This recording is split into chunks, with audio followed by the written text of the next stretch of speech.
Hey there guys, we're going to be going and making a new image file today, learning about the resolution, the pixel density, and just the background and kind of like starting from there. So the first thing you want to do to make a new image is to go to File, New, or you can simply do Control plus N as you can see right here. I just do Control N for me. By starting, you can just do File, New.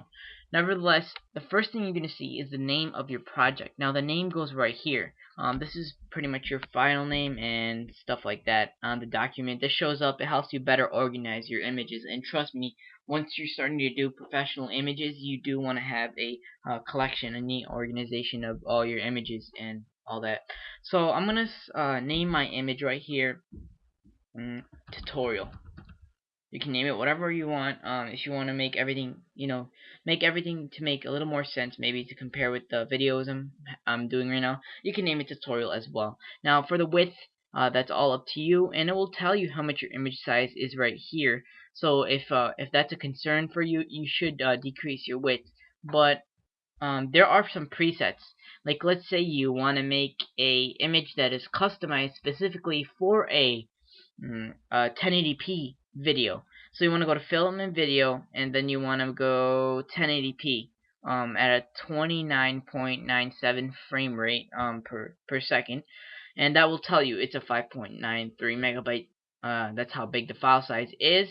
According to this, of course, if you save it in a compressed image, that might go down and up depending on what size or codec you use.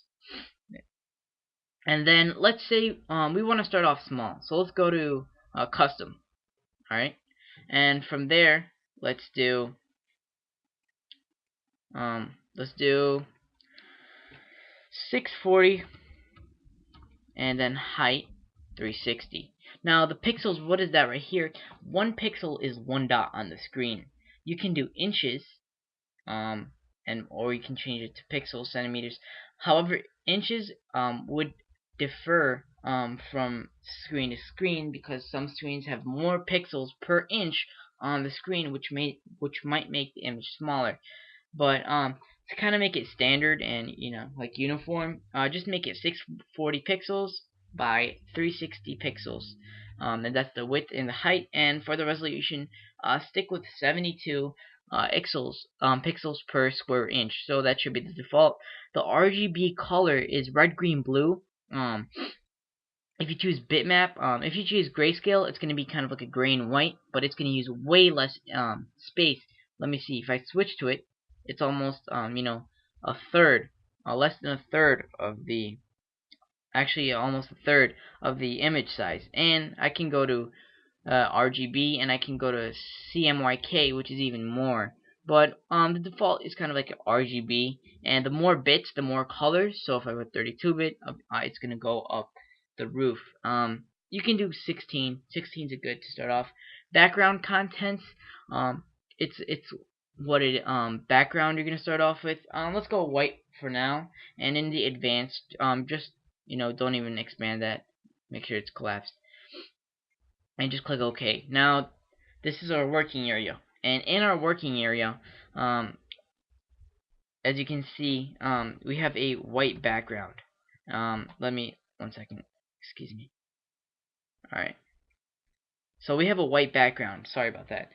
This is what you should be seeing. Ignore what I did. And as you can see, it's a simple white background and a layer that what is here in Photoshop. There's something called layers, and there's a layer called background. We'll get into the layers in the next tutorial, all that.